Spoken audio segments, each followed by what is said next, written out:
afraid of looking inside yourself. My upbringing was very religious, Protestant Church of Christ, and we were the American family, and people thought we were just it because we were basically middle upper class, had the Jaguars, had the large house, okay? But nobody knew what was going on when we were together. Violence, emotional abuse. And so when my parents got the divorce, I basically really felt a loss of masculinity because my dad really wasn't there with me because I was basically on my mom's side. And what I amounted to was looking for a brother I never had, a surrogate father, a sugar daddy, a lover, a partner, a gay man. And because of my Church of Christ upbringing, it was very conservative, very fundamentalist, and I knew nothing about homosexuality. I was raised with basically anything I wanted. So, being white and privileged, I always felt a separation from society. And when I came out of the closet, which traditionally gay men have been treated like second-class citizens, I had fun throwing all the good manners away, throwing everything I had learned at Church of Christ, and in what my mother and father did try to provide as far as exposure to culture. And while I was experiencing a rebellion and a sense of power because I was getting my own social group that was validating me in this tainted form of masculinity, this polluted type of thinking of something is really affectionate and really it's out of a lot of hatred, doing positions that are very, sexually illiterate, being expected to perform. And I started to feel underclassed because it didn't matter so much of somebody's socioeconomics, but it was about the body, the musculature, and soon I would figure in, who could take care of me because I was looking for my sugar daddy. And, nobody was really ever happy in these experiences. A lot of drugs, a lot of staying up for nights in bathhouses, cruising, parks, truck stops, anywhere that we were getting some type of tactile energy, just physical, and exploring the depths of lust to the drudges of society. And there was a point where it didn't matter if you were even hooking up with the homeless man behind a dumpster in an alley in West Hollywood. It was because this is an area where the adult bookstore is. This is where, a lot of illicit sex occurs. So it's kind of free for all. And in getting rid of all the criticism and the bigotry that we get in fundamentalist Christianity and the straight people, it was kind of good to let down your hair and not care about your morals. And it was kind of like make love, don't create war. But the soul was never satisfied. Once it got something, it wanted more. Once I captured my relationship, we lost attention with one another because our eyes were going to other people. And it was only just boogalooing, an assortment of strangers meeting, and no commitment. It was kind of like being a bird and flying in, such as maybe right now, the door is open. And because you love the bird, you don't put the bird in a cage, you let the bird go. It was the same idea with anonymous sex. So if you look at it as an animalistic and an instinct or a primitive need that we all have to release chemicals in the brain through, lovemaking, kissing, whatever, the position, it was all justified because it was expression that was creative, that was also learned behavior too. And many of us were doing things that we were not happy about. So when I entered the streets, the atmosphere of male hustling was there. The atmosphere of escort prostitution was there. The atmosphere of getting paid $3,000 for an hour and a half to go into a place in Bel Air or Beverly Hills to get into BDSM, bondage discipline, sadomasochism, a lot of the things that you find in the adult industry that I don't really want to discuss. Because all this was in the form of creative, erotic spirit through the searching soul. Sex is like love. It's infinity. It's a circle. It's always in our universe. It's like breathing air. It's part of having hunger. And so when you're expected to do something in a closed community, which is already bonding, the doors are closed, the shutters are shut down, there's food in the refrigerator, there's media, adult entertainment, there's alcohol, substance abuse. You have this whole universe of dominative male violence. A lot of the reason why we have religious criticism and political criticism against gay people legalizing same-gender marriage is because of the distortion of interconnectedness that we have in a gay community with many limits. I like to argue that it's not really a community at all. It's basically a dump for hell. A fractured family, most people have. They claim they were molested. And there's a lot that has to do with a fragmented social climate in these social groups. So being an existentialist, standing outside of this, and as social responsibility, being accountable for my experiences in the past and what I have learned, my life goal is to help young men not throw their youth away. You don't have to look for hooking. When you're cute and you're at a stand-up model bar in the Castro, in New York, in Key West, in Sydney, in underground areas of London, in Palm Springs, in WeHo, West Hollywood, it comes to you. Money is thrown to you, from the go-go dancers to getting you as much as you want to drink, because you are preyed upon by those of an older age. In an educated society like we have today, everything is exploited. Our social media is about a translucent social psychology, going into everybody's bedrooms, going into everybody's Oval Offices, making sure that everybody's caught doing the wrong thing. I'm going to be giving you an example of male dominative culture, and you're not going to like it. A medical doctor hiring young muscle boys or twinks that are underweight, almost anorexic, maybe emo, kind of goth type of bodies. Bringing them in, sticking things up people's somethings, creating psychological problems for people,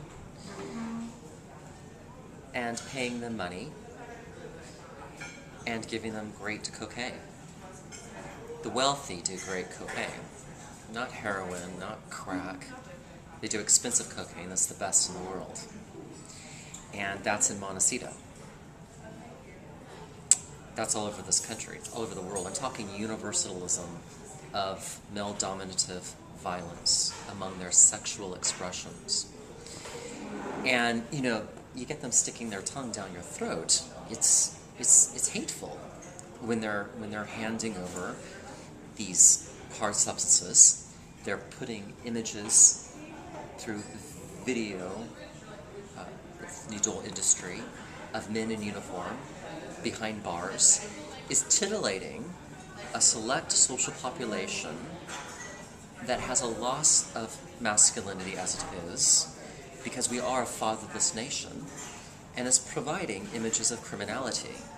So if you look at our politicians that are going in and out of bathrooms, if you look at our religious leaders that are going in and out of hotel rooms, using the money that comes through the clergy, the only people that are really going to even legalize same-gender marriage is going to be our policymakers or our advisors to the legislature that know something about public administration. It's not about your political leader. It's not about your evangelist. It's about those that are living under some type of gay ethicism theoretical perspective on what it means to have a queer nation. That's if you want to legalize same-gender marriage. That's if you want to flesh out the social psychology of this male-dominative culture. See, when you have a doctor doing this, or maybe a CEO, and his wife isn't around, okay? And he's bi-curious. And the boys are very needy.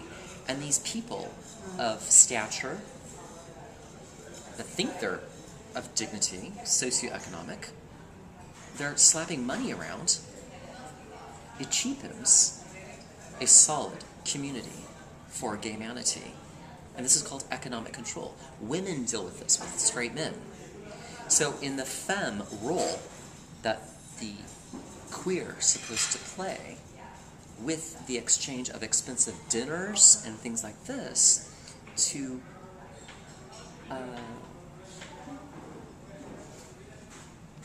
rape them through coercing of grooming, befriending them, you have a serious criminal soul in the world. Now we're talking living green, right? We're talking about eco-community. We're talking about humane life sustainability, democracy promotion, social justice prevalence. Then let us, as a world coalition, find a way to put an end to this. And I believe that if we do that, we will be able to ultimately create policy or enrich policies that are set in place for our society. Yeah, I was at Syracuse University at the Maxwell School of Citizenship and Public Affairs studying social sciences. And one of my papers in one of my courses was the culture of war. And I had to be pro-war. So basically, I flipped out because I'm gay and I want to be a non-fighter and I want to stand for peace. That's why I have this big pressure on gay manity to reduce the abuses and, you know, the dominative male structures. I went back to another graduate program, and that was the American Military University, getting a master's in political science.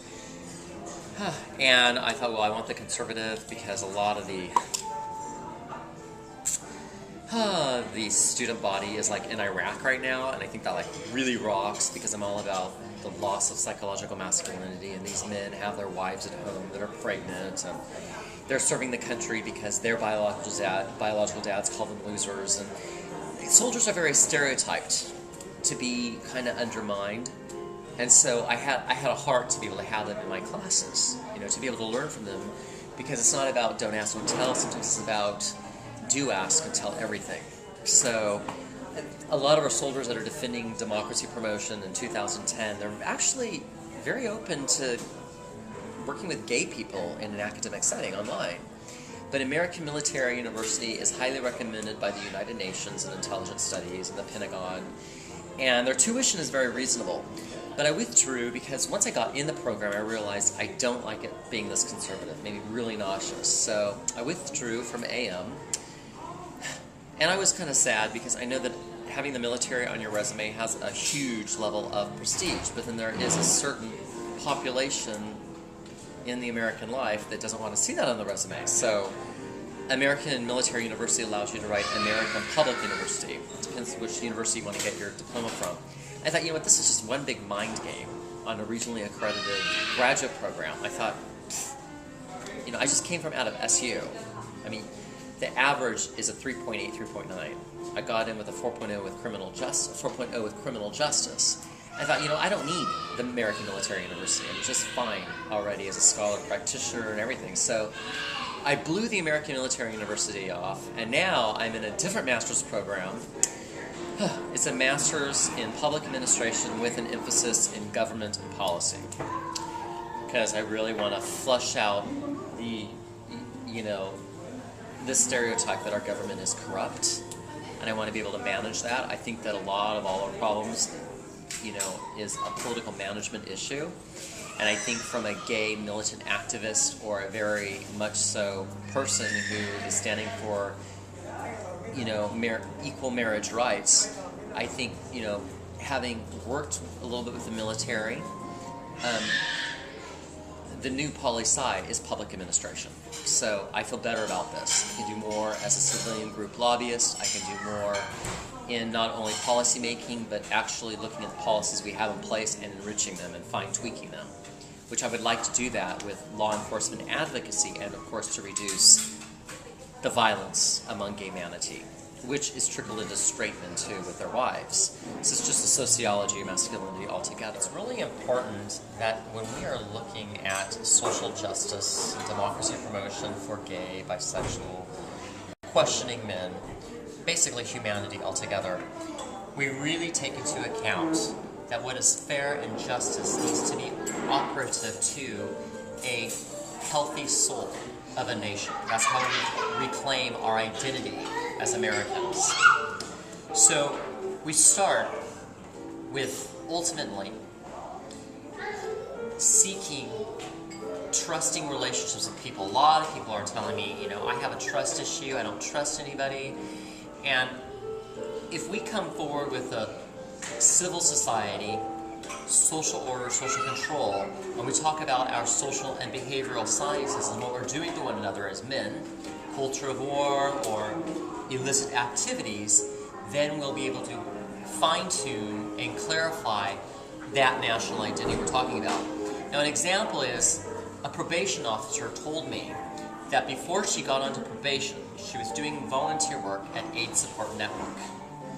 And she was very astounded of how many people that are receiving their government checks, they're on the gravy train, they're getting free government money, they're getting free conservative grant money through the AIDS Support Network, are using methamphetamine for self-medicative purposes because they're HIV and they're living with AIDS. Now, in the local governments where the probation officer was working, who was no longer volunteering at the AIDS Support Network, explained that the local government and the law enforcement said they're not worth investigating because they're going to be dying anyways. Why would you incarcerate them? So there you have some grayish in law among men of same gender and then a male-dominative culture that still is very sexist, which is law enforcement. So from your politics to your policy making, to your legislature, to you at the micro level, your town, how you treat your friends, how as a son you treat your father, and holding healthy relationships with men is going to be important in our social institutions. The hospital systems, the churches, probation, the prisons, the schools. So we want to flesh out the social psychology of men, whether it be in a nonprofit organization, whether it be with their wife or with their partner of same gender they choose. This is why I leave you with one thing, is take a close look at yourself.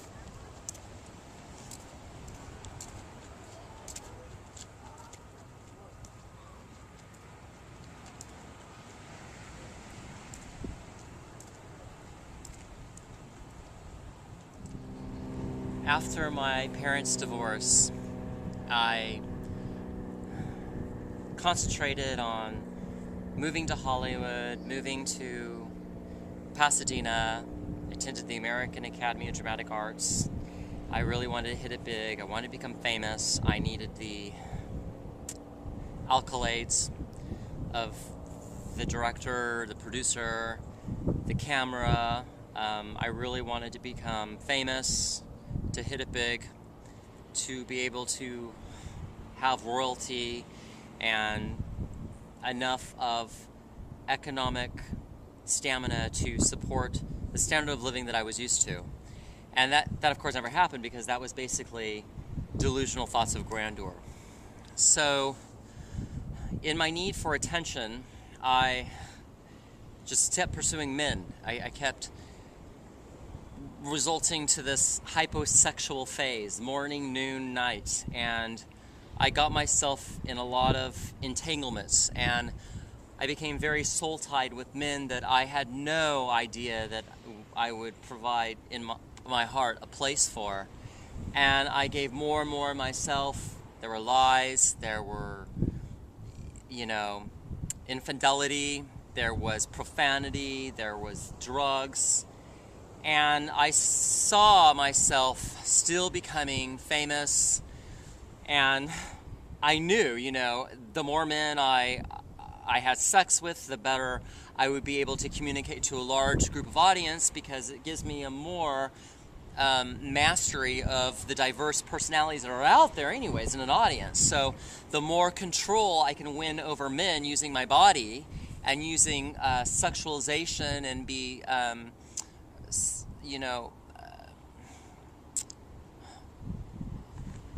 corrupted would be to the degree that I take something back. Give a lot of soul, take a lot of soul. Give a lot of soul, take a lot of soul. And there were no relationships. There was no loyalties.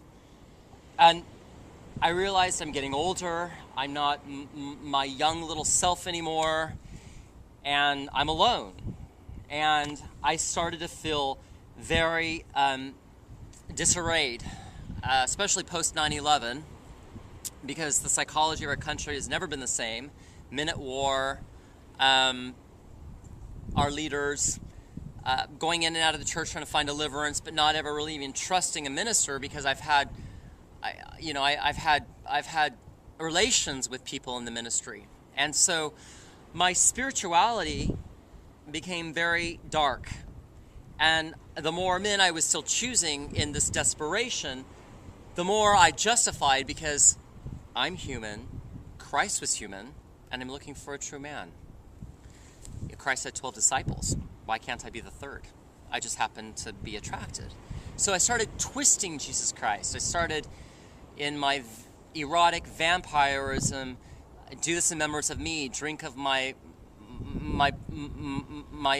blood and eat of my flesh. I was associating it with some type of cannibalism, and I was finding some type of redemption every time I was making love and eating out men physically in the gay culture. So I had some type of interpretation of my sacred sexuality, my erotic spirit. And so when my relationships kept falling apart, I became suicidal.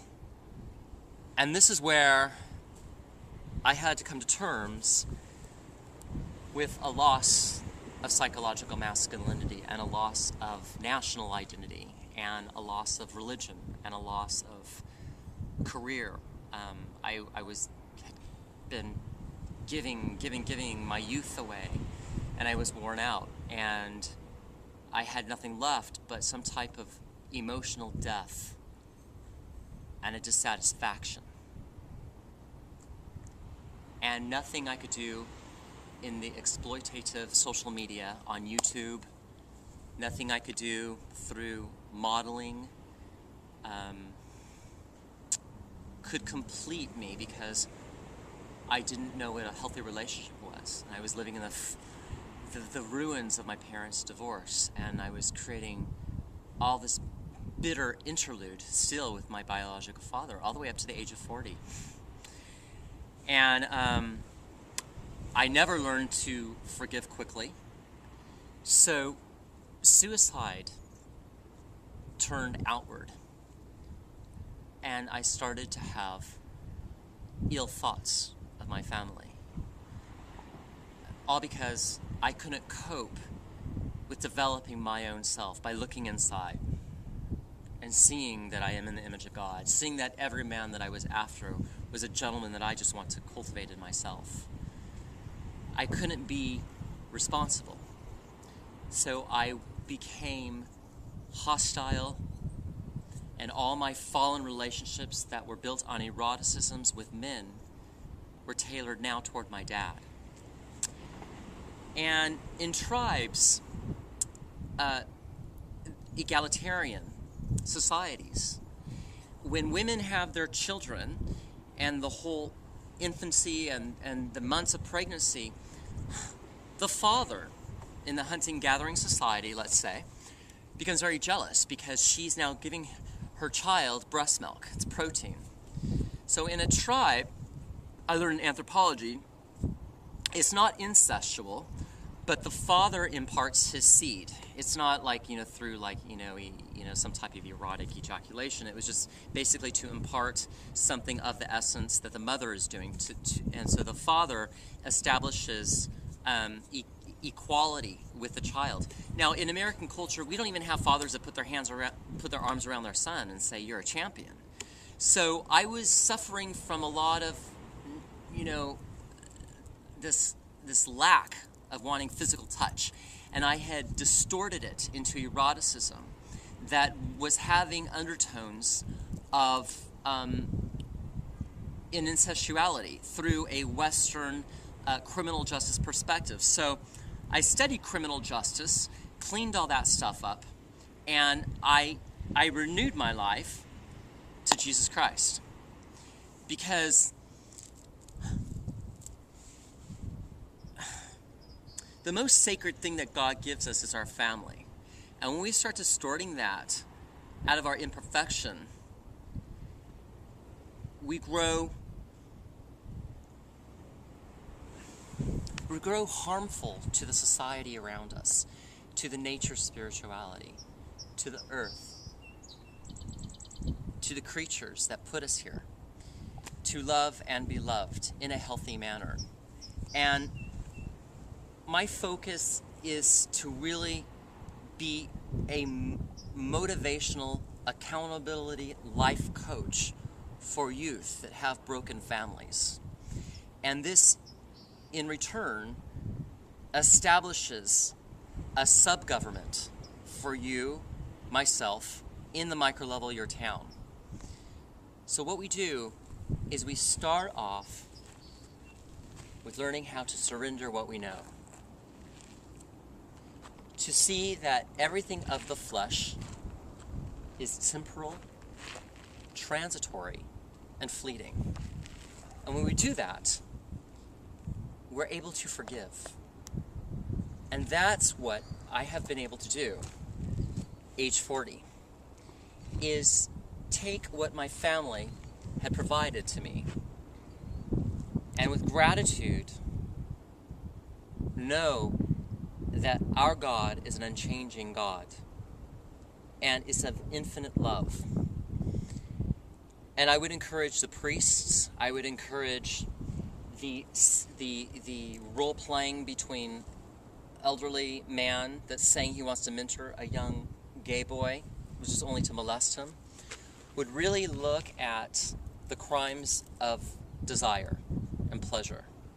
And through that, there is going to be a social, redeeming quality to gay pride, legalizing same-gender marriage, establishing healthy relationships with our parents, and ideally taking social responsibility for who we are.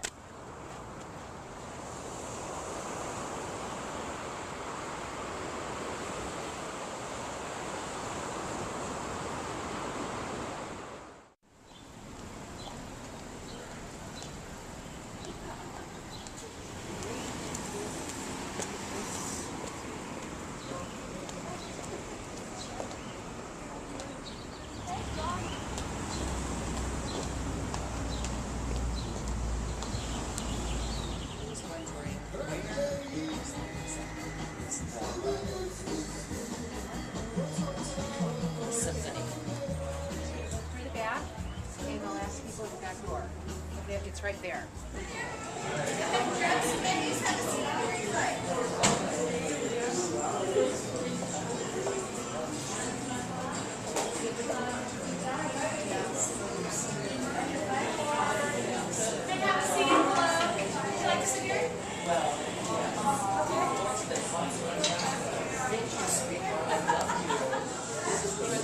They call it gender. You know, P-H-U-C-K is where they spell it. So it's not offending people. Or you can call it gender bending, or being gender bliss, or gender creative, opposed to gender confused. And I think being a man, straight, gay, bisexual, just don't know maybe. Being male and taking the challenge on to dress up like a female is not a perversion. It's taking an idea and crafting it on your body. It's like my skin becomes its own canvas to my own heart, to my own soul, to my own mind, to my own spirit. It's better than painting on a canvas, because then when you can share it, societal, and go out, you understand what it means to be a female. Your etiquette changes. I'm not very feminine right now because of my mannerisms, but it promotes a gender, cultural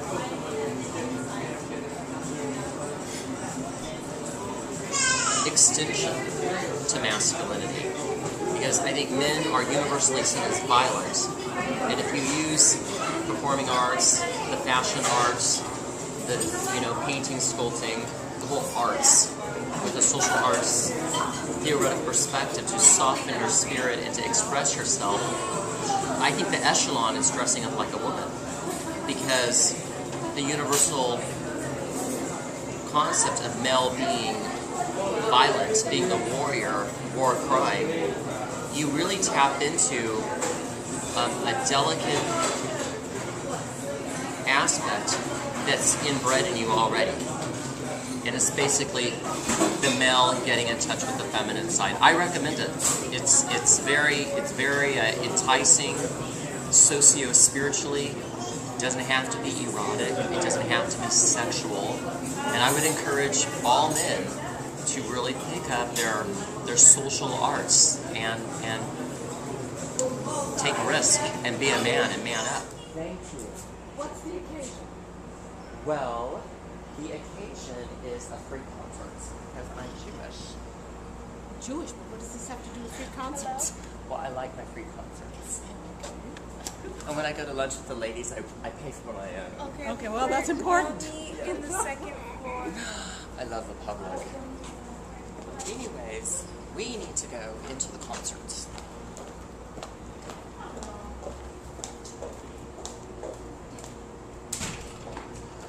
That Jewish lady couldn't even open the door for me. She's so tight.